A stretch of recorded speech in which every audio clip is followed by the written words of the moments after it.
Sebelum memperkenalkan diri, nama Refli Tabuni, NDP 33184, asal pendaftaran Papua.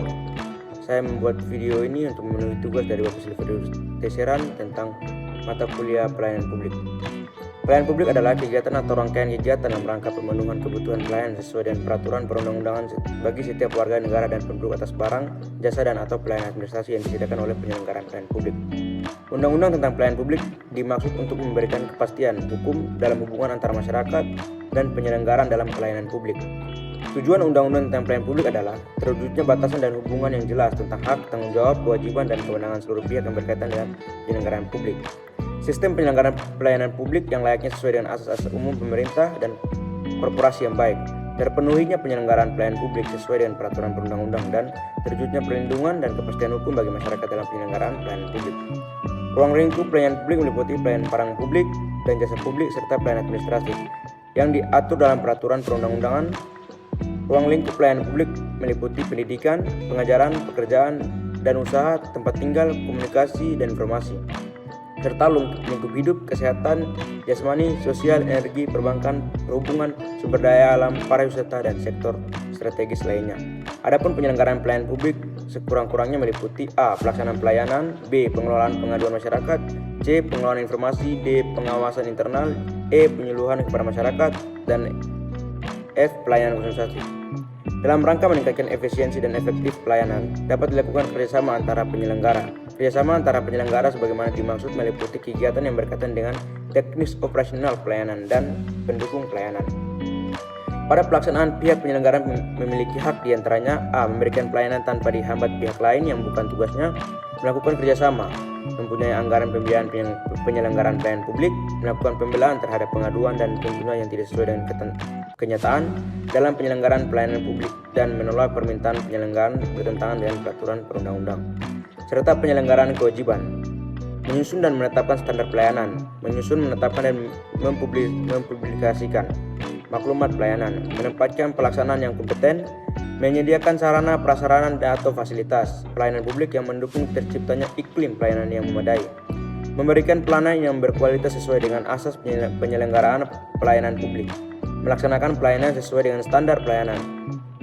Penyelenggaraan berkewajiban menyusun dan menetapkan standar pelayanan dan memperhatikan kemampuan penyelenggaraan, kebutuhan masyarakat, serta kondisi lingkungan. Penyelenggaraan berkewajiban menetapkan standar pelayanan. Penyusunan standar pelayanan sebagaimana dimaksud dilakukan dengan pedoman tertentu yang diatur lebih lanjut dalam peraturan kementerian. Komponen standar pelayanan sekurang-kurangnya meliputi A. Dasar hukum, B. Persyaratan, C. Sistem, mekanisme, dan prosedur, D. Jangka waktu penyelesaian, E. Biaya atau tarif, F. Produk pelayanan, G. Sarana, prasarana atau fasilitas, H. Kompetensi pelaksanaan, I. Pengawasan internal, J. Penanganan pengaduan, saran, dan masukan, K. Jumlah pelaksanaan, dan terakhir I. Jaminan pelayanan dan memberikan kepastian pelayanan dilaksanakan sesuai dengan standar-standar pelayanan. Jaminan keamanan dan keselamatan pelayanan dalam bentuk komitmen untuk memberikan rasa aman, bebas dari bahaya, serta resiko dari keraguan-keraguan dan evaluasi kinerja pelaksana. Standar pelayanan minimal yang selanjutnya disingkat SPM adalah ketentuan mengenai jenis mutu pelayanan dasar yang merupakan urusan pemerintah wajib yang berhak diperoleh setiap warga negara secara minimal.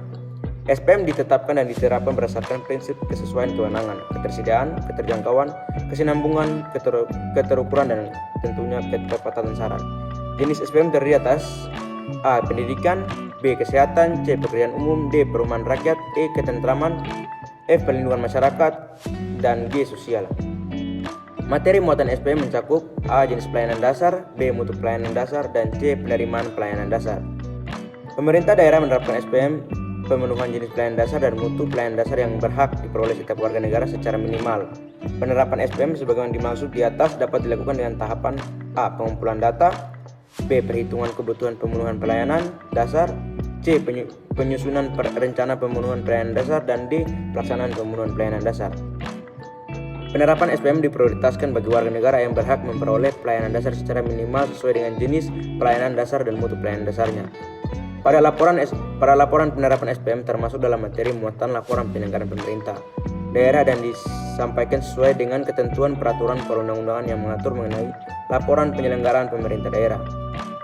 Materi muatan laporan penerapan SPM sekurang-kurangnya terdiri atas A. Hasil penerapan SPM, B. Kendala penerapan SPM, dan C.